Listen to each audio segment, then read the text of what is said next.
Speaking of James Gunn, No comment. speaking of James Gunn, Creature Commandos just premiered today. Yeah. I have heard nothing but good things about this, and after seeing the trailer the first time, I really want to see this again. I really do. It is, it's a beautiful. What this man is doing is the Lord's work. Mm-hmm.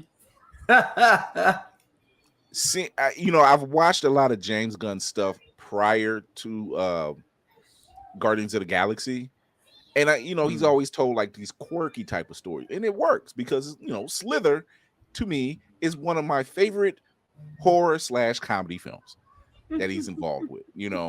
And when he tells these stories about these eccentric characters that nobody knows or nobody cares about, but he gives you enough to chew on to say, oh damn. When we seen Peacemaker in the Suicide Squad, we were just like, he's such an asshole. Yep.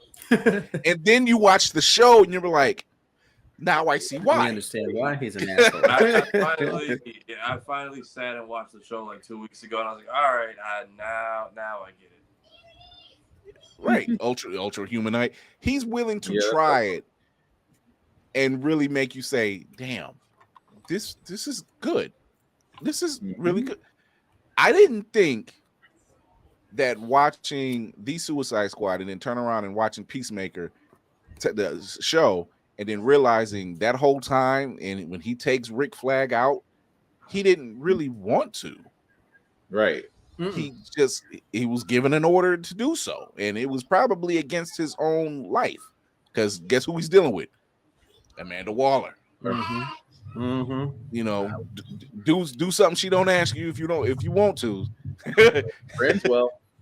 I mean, they Suicide Squad light with the punishment now because of the I guess her team's impacted by the end of Peacemaker, right? Yes. So this is what James Gunn has said, that the most of that's going on with Peacemaker is canon. Not everything, he said, but what you're going to see in certain projects coming up, you'll know what's canon and what isn't. But go ahead.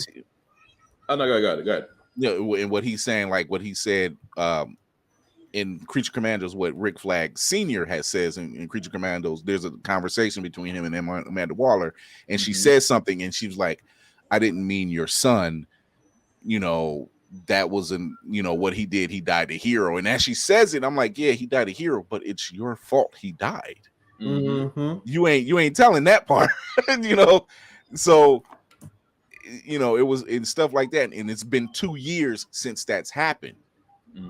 So, he's still dealing with that death of his son, and now he's got to lead this team of since Argus and Project X can no longer be a thing. They have to use people who aren't humans. Yeah. Or at least in this case, used to be, because Dr. Phosphorus used to be a human, that part. The bride used to be a human, I mean, remanufactured. Yeah. So, yeah, I like what they're doing. And once again, music choices. Right.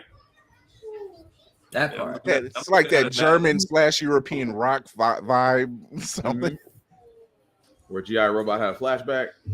Oh man. I'm looking at the montage now. This whole dance they've been doing for centuries with the Bride and Frankenstein. That is so wild. If anybody's doing a lot of work right now in voice work, or just in the nerd genre right now, outside of Alan Tudyk, is David Harbour.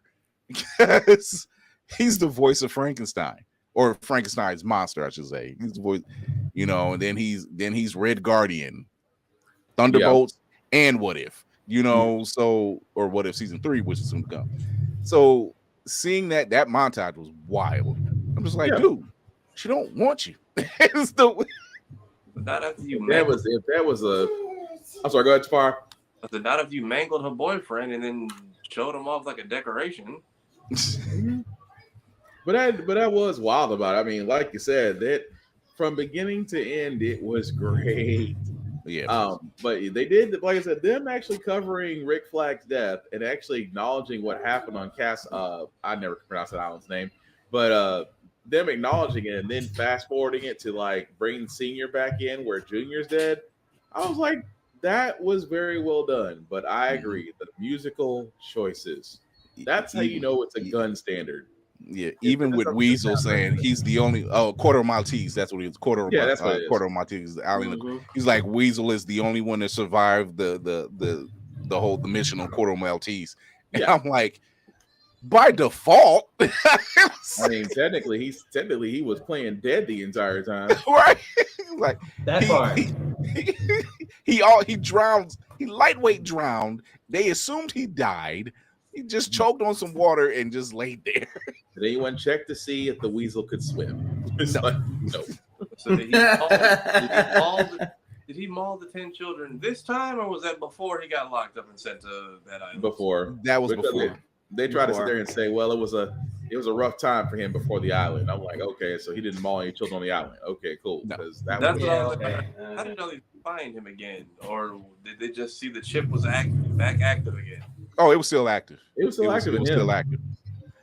Because if you look back at the Suicide Squad, if you look about to see who all were still survived, I think it didn't say deceased. It says something else, and I know TDK, his thing said critical. Yeah, because really all that happened is his arms got shot up, but he wasn't dead. So it was just saying critical. But who knows? He may show up again. Lord, I hope not. I'm not ready for that. I ain't ready for that. We think we'll see some heroes with this whole Cersei and Sons of Themyscira thing. I don't think so. We might get a Diana mention, but that'd probably be about it. I highly doubt that. Because he hasn't picked a Diana yet. He hasn't mentioned anything outside of Themyscira and what happens on the island. He has not mentioned, even in this episode with the whole thing with Cersei, they don't even think Themyscira is real. So if that's the case, Diana hasn't even shown up yet. I mean, technically, we don't have a Nubia yet either. No, that's what I was like. I wonder if any surprise reveals from this show, or we're just everything's kind of on the forefront. Even with I see them kind of setting up the Flags actor with making sure he's not too old, because they said he had Rick at 18, so like it's a good way to make sure he's not just unbelievably old out here fighting with all these creatures. Right. Yeah, I'd say he's in his 50s, 50-ish. At oldest, maybe. Yeah. At oldest, that would put Rick Flag somewhere in his 30s, maybe. He had Rick young, Rick enlisted young, and died young. So I was gonna say, if you leave Dr. Phosphorus, at least he lasted a minute. Taking outcasts and weirdos and turn them into a great. That's still a funny ass line. Give him 30 seconds, but he's an old guy. He holds up pretty well, so maybe a minute. Alan Tudyk killed me in that one. He's like, "Are you smiling? No, really? I am, but you can't tell." Right? Honestly, Flag Senior is such like a genuine guy too, because he was telling her no for at least an episode and a half. Yeah. Oh, that wall was going to break eventually. He's an old man. Yeah, she was throwing the cat. She was throwing the cat. Oh my god, dog, man. I didn't expect them. I didn't think they was gonna sit there and wait for them to finish. I thought there was gonna be a whole royal. They're criminals. They don't care. I thought you saw how Weasel and Phosphorus were staring at the door. It's like I thought I was being a bro. Outside the door while that's in progress. Really? He's like, and didn't you try to kill me like 2 hours ago? Right. I thought the guards were gonna come in and make a scene, but they just patiently waited outside. No, them guards was every bit of 80s to 90s action movies montages. You can literally tell. Damn good showing. Was it every Thursday? So yeah, they showed us the first 2 episodes, and I'm just like, this is just really good. I like it. And Mal said it best. He said, James Gunn's strong point is taking outcasts and weirdos, turning them into a great team and people you grow to love. He could do a great remake of 80s Misfits of Science. Yeah, I can see that. Also great at helping out bands that are almost disbanded, but apparently getting gigs and now new contracts. We're looking at you, Right. Wigwam got a whole brand new deal. They even said it. They had a whole TikTok and everything. They was like, yeah, we were literally just getting ready to just wrap it up because, and all thanks to Peacemaker, they were just like, yeah, we're back on tour. We're back on top. And I'm like, y'all better come out with a new intro for season 2. That's all I'm gonna say. There better be something new down the pipe. I know you're being called up for another dance number. I know he said they're gonna fix, I guess, the ending or the cameos in Peacemaker, and I'm so curious to how that works. I'm also curious to see the little green guy again, because that was such a random add to the plot that worked. Like he did say it was going he said whatever's mentioned in future projects will have, it's going to be light canon. So he's walking the line as he needs to, because what we previously had in the DC universe was Fubard. Yes, it was Fubard. There was no way. Like, you're just like, the best I can do, but it's pretty bad. Save some of these actors' careers and put them in other roles. It's the best I can do.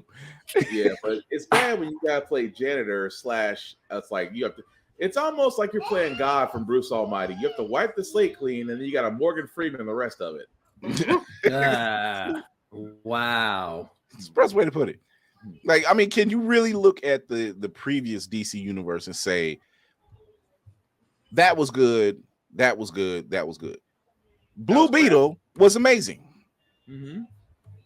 Agreed. And he still has his job as playing the same character. Because there was no other involvement.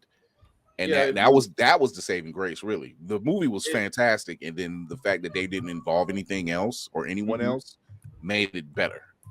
I mean, yeah, you had a wonderful Superman, but you squandered it. You actually had a bad Ben Affleck, which I'll go back and say he could have done a great Batman in The Long Halloween or Hush. He had it to where he could literally do it if he chose to. Flash, we're not even going to touch that. Pause. Aquaman, let's be honest, Momoa did great, but that's not where he really should have been. Even he didn't know that's what he was going to do. Right. Wonder Woman was okay, except 84 had some cringe areas. But aside from that, yeah, I mean, Blue Beetle was great. Blue Beetle was like an apology letter to DC fans. Like, let's at least get this one right. Yeah. And did well mid-strike. Right. Really. Because I didn't know how that was going to play out. I'm like, this is so unfair to him, to Jolo. This is so unfair to him. He had Cobra Kai going at the same time, so I mean, yeah, he got work. He couldn't talk. Well, he could talk about Cobra Kai, but he couldn't. He had all of them press junkies lined up and couldn't talk about any of the stuff he wanted to talk about. So, right, no. And that was his breakout role. And Blue Beetle was like one of the first Blu-rays I think I got rid of at BlurryCon too. You're welcome, Roxy. Oh yeah, they snatched that up. And they literally Roxy seen that. She was like, nope. She reached right in the bag and grabbed it. Roxy, Blue Beetle has a wonderful story right there. They can explain what happened with Abuela. Abuela was a revolutionary. Let's just be honest. That's what I was like. I was hoping this was going to be a throwback show. But then, like, if this is Creature Commandos, do we get this? Creature Commandos is on Max. It's on Max. Yeah. I'm like, even if you get a flashback of Young Flag, I want to see Abuela the Rebel. Man, still do. I think the most they did with Blue Beetle, as far as a mention, was they mentioned Batman. There was you didn't see him. It was a mention of Batman, and George Lopez's character, Uncle Tito, just said he's a fascist and da da da da da da da da da. He can get away with that. He can get away with that because it's like, about that. That's just he's just in the universe. He knows he's there, but other than that, no one else was mentioned. Oh, Batman's a fascist. His superpower is white privilege. Yeah, right. Do we know how many episodes we got for Creature Commandos? You said, not sure. I want to say they gave it a full slate of 10, but I could be wrong. which is the That's standard. good for 8 because that's where everybody's been sitting lately. Yeah, 8 and 10 is probably 8, probably 8, probably 8. But yeah, I enjoy what they're doing with Creature Commandos. Thank you, James Gunn. You're off to a. We didn't doubt you. We just know you're off to a very strong start. Oh, thanks, Bama. It's 7. Damn. I mean, we just got a lot of stuff to clean up over there, so we understand. Yeah. Yeah. Take your time, James. We trust you. You have been proved. You've proven yourself more than once. Take your time. I mean, like I said, you literally say one franchise, revive DC, save bands. At this point, all you need to figure out is cancer. You're good. You're good for a Nobel Peace Prize. Once you get that cancer thing licked, you on track. Like I was like, you're almost there. So yeah, we're gonna take a quick break. When we come back, we are going to finish off our Christmas or potluck tier list. This round, and I'll explain it after the commercial break. But this is where we get wild now. So this is where we get wild. So Navy said, "Oh boy." Yeah, you saw me. You already know what's going on. We'll be right back. Blerds Eyeview is a proud affiliate of Otaku Noir. Use the code Blerds Eyeview for 10% off on all items. With a different nerd-themed box filled with items made by talented blerds across the country, you surely will not be disappointed. Go to otakunoir.com. Otaku Noir, the #1 blurred mystery box company.